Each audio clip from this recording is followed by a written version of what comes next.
미국의 유명한 복음 전도자인 무디 목사님께서 하루는요 동료에게 이렇게 이야기하셨다라고 합니다. 요즘 저는 인격의 실체에 대해서 고민하고 있습니다.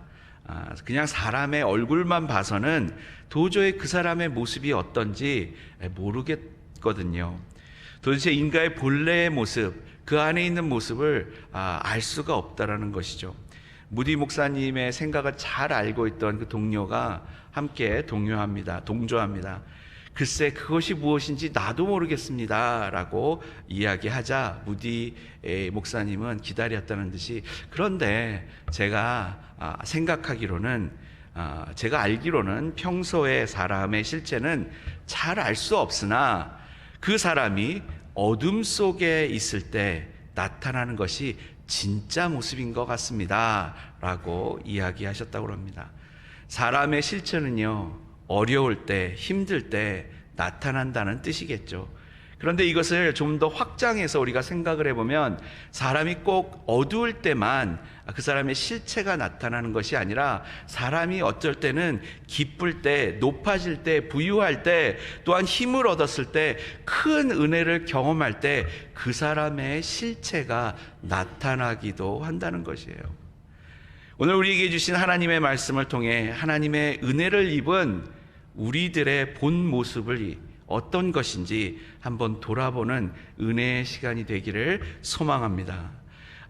누가복음은 누가 지었을까요? 라고 물어보면요, 네, 누가 지었습니다. 그러면 또 누가요? 이제 누가요? 그러면서 계속 이렇게 돌아가는 그런 이야기를 할 수도 있습니다. 누가복음은 누가 지었냐면 누가가 지었죠. 누가는 이방인으로서 바울 사도와 함께 전도 사역을 하면서 또 그 말씀 속에서 이방 사람들을 포함해서 많은 사람들, 정말 하나님을 모르는 그런 이방 사람들이 예수 그리스도를 믿고 구원의 길을 이루게 하는 그런 모습을 보면서 이 누가복음을 썼고, 또한 이 누가는요 사람의 덕목, 사람이 지켜야 할 그런 모습들에 대해서도 굉장히 많이 썼던 것으로 보입니다. 그래서 오늘 저희가 읽은 누가복음 17장을 1절부터 38절까지의 말씀을 좀 요약해 보면 1절에서 10절까지는 제자로서 예수 그리스도를 따라다니는 그 제자로서의 덕목, 어떻게 살아야 되는지, 어떤 모습으로 살아야 되는지를 이렇게 알려주고 있고요. 또 11절에서 19절, 오늘 본문 말씀이죠. 주님께 은혜를 받은 아주 평범한 사람들, 그런 사람들이 어떻게 살아야 되는지, 어떤 모습으로 살아야 되는지 그 덕목에 대해서 또 이야기합니다. 또 마지막으로 20절부터 38절까지는 종말을 바라보는, 정말 하나님께서 다시 이 세상이 끝나는 것을 바라보는 그런 사람들이 가질 수 있는 그런 모습에 대해서 누가는 이렇게 설명을 하고 있습니다. 오늘 우리에게 주신 그 말씀의 배경은 예수님께서 이제 3년 동안의 공생의 기간 동안에 이제 마지막 6개월, 다시 말해서 이 6개월 동안 예수님께서 일어나는 일들, 그런 모습 속에서 갈릴리 사역을 마치고 그 다음에 이제 예루살렘으로 가는 그런 여정에서 일어난 일을 이야기하고 있습니다. 그래서 누가는 9장 51절에 이렇게 예수님의 여정을 소개했습니다. 예수께서 하늘에 올라가실 날이 다 되었다.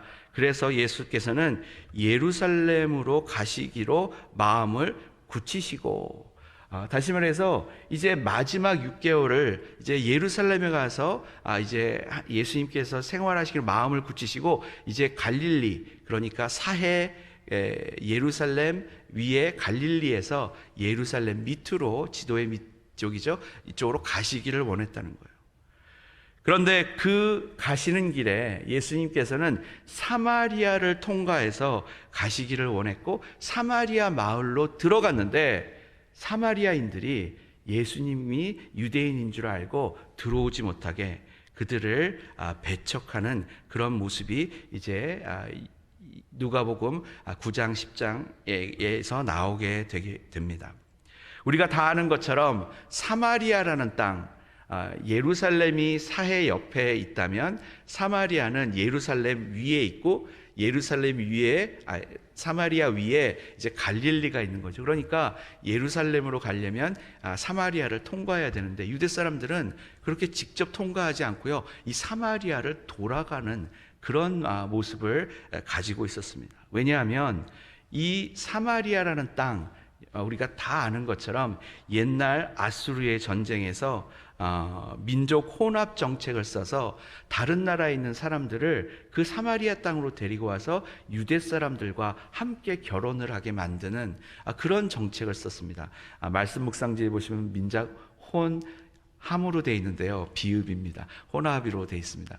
그래서 민족 혼합 정책을 써서 그들이 다른 민족과 결혼을 하니까 유대인들은 정통적인 민족을 자랑하는 그 유대인들은 다른 나라 사람들, 이방인들과 섞여 있는, 피가 섞여 있는 그들을 유대인으로 취급하지 않았다라는 것이죠. 그러니까 그런 모습 속에서 예수님이 그 길을, 사마리아를 통과하려고 그러니까 유대인과 사마리아인 두 민족 간에 있는 그런 어려움 때문에, 불편함 때문에 예수님을 오지 못하게 했다라는 겁니다. 그래서 예수님이 어디를 가셨느냐? 예수님께서는 갈릴리와 사마리아 경계선을 통하여서 이제 예루살렘으로 이제 가고 계시다는 거죠. 근데 이런 모습을 이제 저희가 성경 말씀에서 보면서 예수님은 과연 어떤 분이신가 우리가 느낄 수 있는 것 같습니다. 예수님은 어떤 분이시냐? 가기 싫은 곳, 다른 사람이 나를 원치 않는 곳, 그런 곳을 가시는 그런 예수님인 것을 오늘 말씀을 통해서 우리가 간접적으로 느낄 수 있습니다. 우리가 예수 그리스도를 믿으면서 어떤 삶을 살아야 되느냐? 바로 이런 예수님의 모습을 깨닫고 바라보면서 힘든 길, 아니면 다른 사람들이 원치 않지만 하나님의 말씀을 전하러, 또 하나님의 사랑을 전하러, 예수 그리스도의 사랑을 전하러 그 길을 가는, 내가 가고자 하는 길이 아닌 하나님이 원하신 하나님의 영광을 드러내는 그 길로, 그 길이 힘들고 어려울지라도 가는 모습을 우리는 보면서 우리 또한 예수님처럼 그런 길을 가게 되시기를 바랍니다. 예수님은 사마리아와 갈릴리 접경 지역을 이제 지나가셨습니다. 그런데 이제 예수님께서 그런 접경 지역을 지나가시다가 이제 어떤 마을로 들어가셨죠. 그런데 그 마을에는요, 10명의 나병 환자가 있었습니다. 유대인이 있었고, 또 오늘 성경 마지막 절에 보면은 그 사람이 사마리아인이었다라고 말씀하는 것을 보아서 그 10명 중에는요, 유대인과 한 명의 사마리아인, 어떻게 보면 더 사마리아인이 있을지 모르죠. 왜냐하면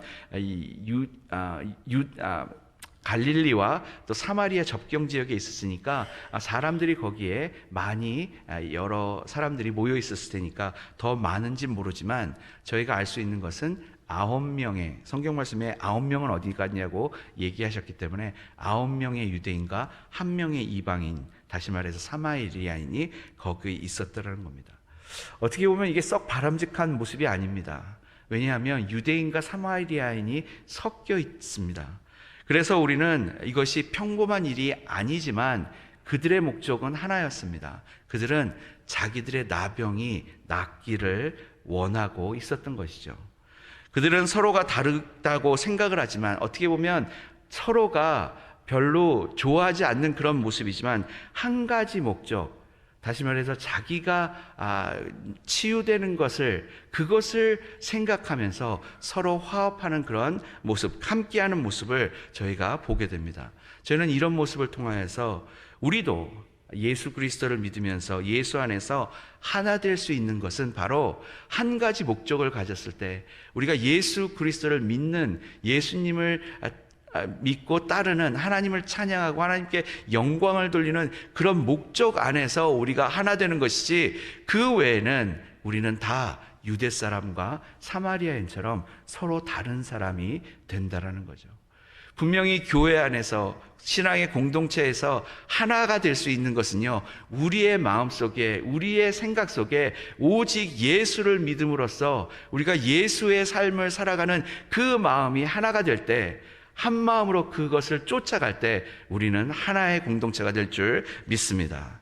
저희 교회는요, 그것을 벌써 경험을 했죠.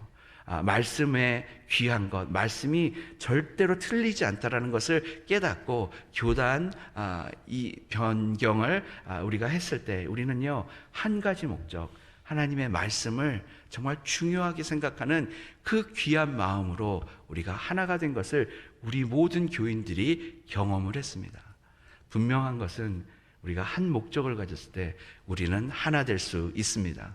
저희가 선교 찬양제를 하게 되는데요, 다 다릅니다. 선교 찬양제를 할 때 이 사람의 의견, 저 성도님의 의견 다 다르지만 우리가 하나님의 영광을 찾고자, 하나님의 영광을 드러내고자 함께 한다면 그 선교 찬양제는 한 마음으로 부르는 영광의 시간이 될 줄 믿습니다. 여러분, 우리가 한 목적을 가졌을 때 우리는 화합할 수 있습니다. 다시 성경으로 돌아가면요, 이 나병 환자의 병은 심각했습니다. 예수님과 멀리 떨어져서 이 도움을 요청을 합니다. 그들은 유대인이어도 스스로 부정한 사람이었기를 알기에 그들은 예수님과 가까이 갈 수 없었습니다. 우리도 어쩔 때는 우리가 좀 불편하고 죄에 많이 노출되어 있고 이런 모습이 있으면요, 주님께 나아가는 것이 쉽지 않습니다. 하나님께 나아가는 것이, 하나님이 나 같은 사람을 돌보실까, 그런 마음을 갖기도 하고요, 굉장히 어렵습니다. 이 육체의 그런 더러움, 병 때문에 예수님께 못 나가는 처럼 우리의 영혼이 깨끗하고 순결하고 하나님 앞에 올바르면 더 쉽게 나갈 수 있지만, 그렇지 못하면 우리들도 예수님께 나아가는 것이 쉽지 않을 수 있다는 것을 성경을 통해서 우리가 이해해 볼 수 있습니다. 분명하게 예수님은 이런 10명의 나병 환자들을 보시고, 그들의 믿음을 보시고, 그들이 예수님을 부르는 그 소리를 들으시고 분명하게 그들을 고쳐주십니다. 예수님은 그렇게 누구도 고쳐주시는 그런 예수님이라는 거죠. 예수님의 치유에는 차별이 없다라는 것을 오늘 성경은 또 우리에게 알려주죠. 그래서 예수님은 마태복음 3장 35절에 이렇게 말씀합니다. 누구든지 하나님의 뜻을 행하는 사람이 곧 내 형제요, 자매요, 어머니다, 이렇게 말씀하고 있는 거죠.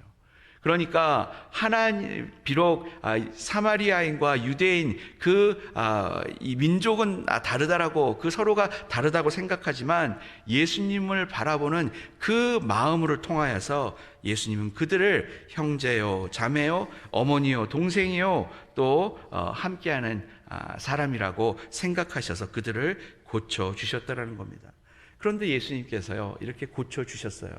근데 이제 정말 챌린지 되는, 도전이 되는 그 한 말씀을 하시는데, 그것이 바로 이제 제사장들에게 가서 너희가 나은 것을 보여주라고 이렇게 말씀을 하십니다.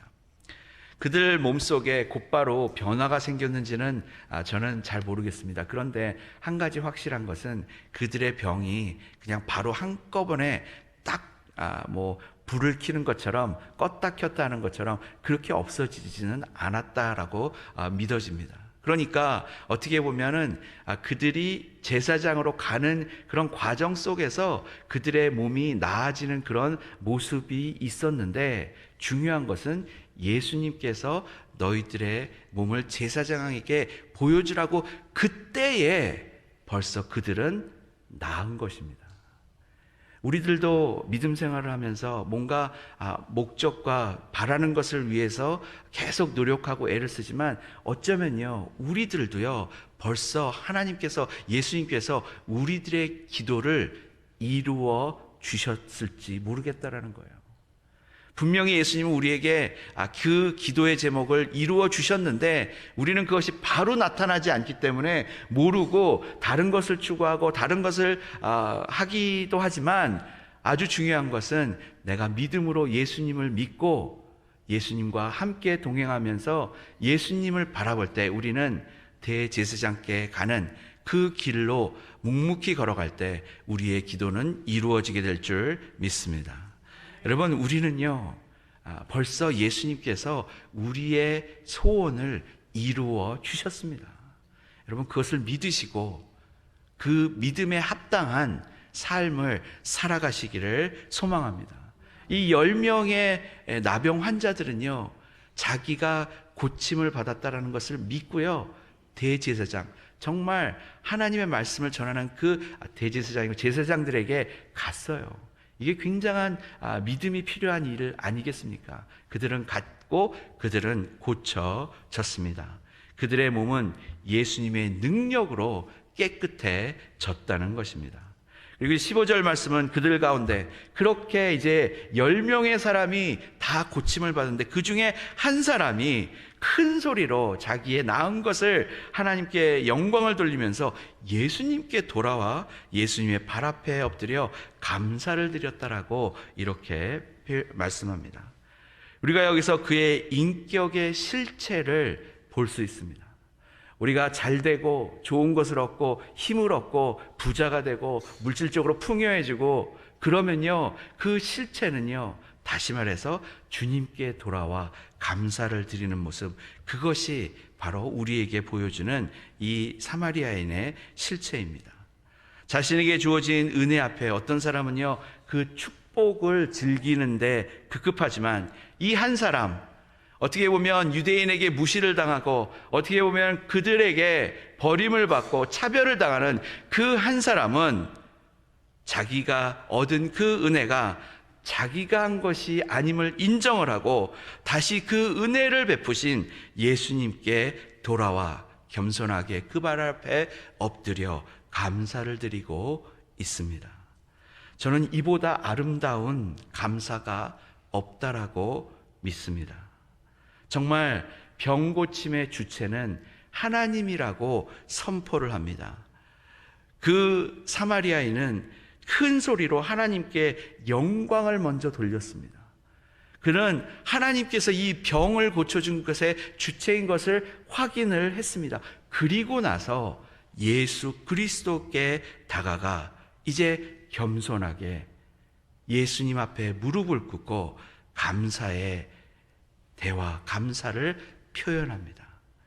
정말 하나님께서 이루신 일을 영광을 돌리고 또 그 병고침을 한 그 예수님께 나아가서 그 감사를 드린 이 모습이야말로 정말 아름다운 감사의 모습이라고 이야기할 수 있습니다.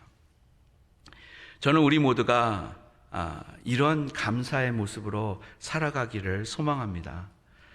그런데 예수님께서 이렇게 감사의 모습으로 갔을 때 질문을 하십니다. 예수님이 나머지 9명의 사람들은 어디 있는지 질문하시면서 안타까워하십니다. 이 질문에서 우리는 예수님이 참 마음이 불편하셨을 거라는 그런 상상, 그 마음을 느껴보기도 합니다. 뭘 줬는데, 뭐를 정말 귀한 것을 해줬는데 나에게 등을 돌리고 나를 잊어버리고 또 나를 욕하고 또 그런 모습을 볼 때 우리 또한 얼마나 마음이 아픕니까? 그것이 남편이고 그것이 아내이고 자녀이고 직장의 종업원이고 또 상사이던 정말 마음을 다해서 그 아픈 부분을 필요한 부분을 다 채워줬는데 그래도 등을 돌리고 함께하지 못하는 그런 모습을 볼 때 우리도 마음이 아픈데 예수님, 그 나병 환자, 고칠 수 없는 불치의 병을 낫게 해줬는데 9명은 자기 원하는 대로 갔고 1명만 돌아왔을 때 예수님의 마음이 아픈, 슬픈 그런 것을 상상해 봅니다. 저는 우리 모두가 예수님의 마음을 아프지 않게 했으면 합니다. 우리가 믿고 의지하고 따르는 그 예수님의 심정을 슬프지 않게 만드는 어떻게 보면 다른 민족보다 훨씬 더 많은 사랑을 준 그 유대인들에게 버림을 받은 그 예수님의 마음을 생각하며 우리도 예수님께 나아가 겸손히 엎드리고 예수님께 감사를 드리는 우리 모두가 되기를 소망합니다. 사람의 실체는요, 창조주에게 등을 돌리고 은혜를 인정하지 않는 그런 모습인 것을 예수님의 슬픈 마음을 통해서 우리는 깨닫게 됩니다. 그리고 예수님은 병고침이 하나님께 속해 있음을 고백합니다.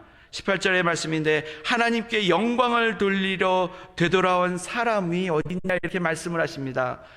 예수님은 내가 고쳐준 사람 어디 있느냐 말씀하지 않고요, 예수님은 하나님께 영광을 돌리러 되돌아온 사람이라고 말씀하시면서 이 모든 것의 주체는 하나님이시고 예수님은 그것을 실행하신 중보자의 역할을 했음을 인정하고 계십니다. 하나님께 영광을 돌리려 데려온 사람은 이방 사람 한 명밖에 없느냐라고 말씀하시면서 모든 일이 하나님께서 이루신 일이라고 고백하는 예수님을 볼 때 우리 또한 우리에게 일어나는 모든 일이 하나님께서 하신 일임을 고백하는 우리 모두가 되기를 소망합니다. 오늘 말씀에서 예수님은요, 다시 돌아와 주님을 믿고 감사드리는 사마리아인에게 구원을 선포하십니다. 우리는 알 수 있습니다. 누가 구원을 받았습니까?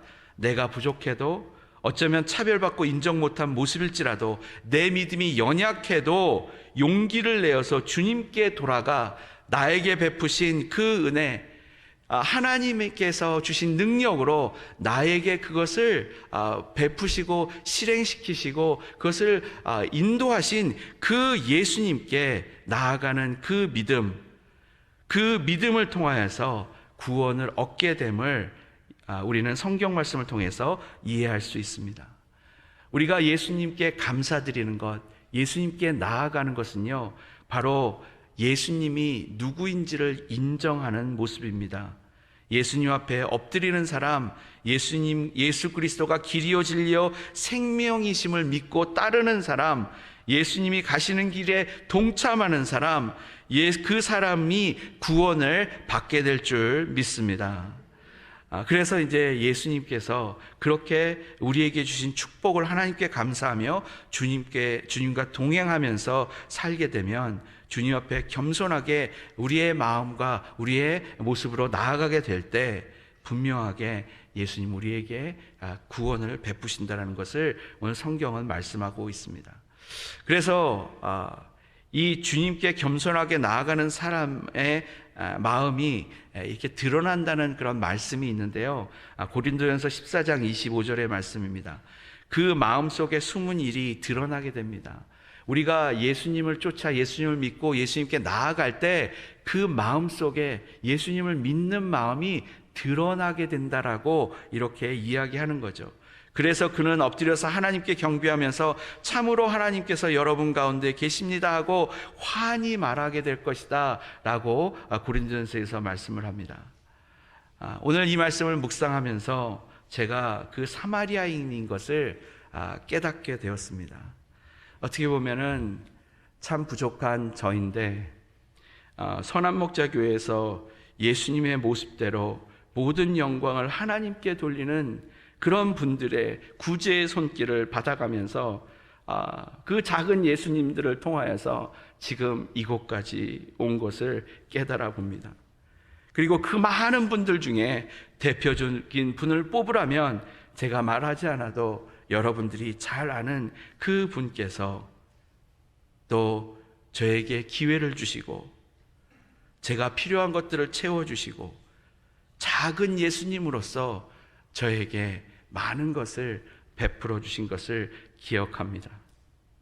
저는 그 작은 또 한 명의 사마리아인처럼 저의 부족함을 채우신 그런 것을 감사하면서 하나님께 영광을 돌리고 다시 한번 그 귀한 은혜, 베풀어 주신 은혜에 감사하려고 열심히 노력한 삶을 다 했습니다. 제가 모든 것을 다 했다라는 것은 아니지만 사마리아 아인이 예수님을 돌아가서 무릎 꿇고 그 예수님께 감사한 것처럼 저의 삶 속에서도 정말 베푸시는 은혜에 감사해서 주님께 나아가 또 그것을 베푸신 그 분들께 나아가서 열심히 주님의 사역을 감당하는 그런 삶을 살았습니다. 저는 이것이 우리가 드릴 수 있는 가장 아름다운 감사라고 믿습니다. 우리가 받은 은혜 어떻게 감사할 수 있겠습니까?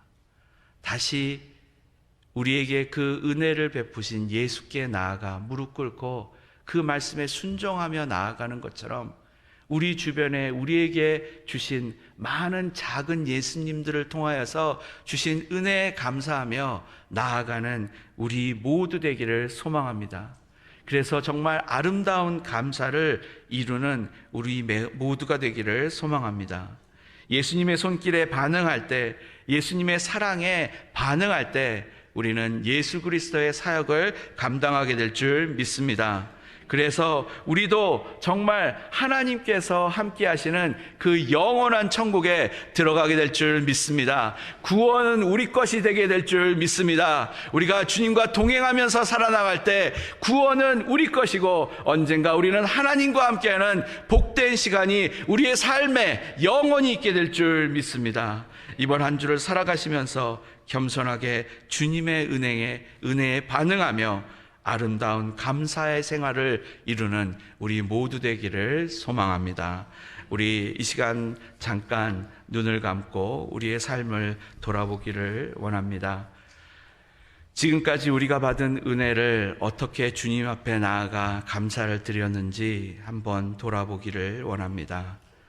과연 나는 누구보다도 아름다운 감사의 모습으로 살고 있는지, 모든 영광을 하나님께 돌리고 그 은혜를 베푼 주체에 나아가 감사를 드리고 있는지, 또 그것을 생각하고 있는지, 예수 그리스도가 우리의 믿음을 보고 구원을 베풀 정도로 예수님을 기뻐하는 아름다운 모습으로 살고 있는지 우리 한번 침묵으로 기도하는 시간을 갖겠습니다. 사랑이 많으신 하나님 아버지, 우리에게 주신 많은 은혜와 축복을 생각하며 우리 모습은 부족하지만 용기를 내어 주님 앞에 나아가 믿음으로 감사를 드리는 우리 모두 되기를 기도합니다. 우리 삶에도 주님께 돌아온 한 명의 사마리아인의 아름다운 감사가 넘치게 하시고, 또 무엇보다도 그것을 행동으로 옮기고 또 그 감사하는 삶을, 아름다운 감사의 삶을 살아가는 우리 모두 되게 하여 주시옵소서. 예수님의 이름으로 기도드립니다. 아멘.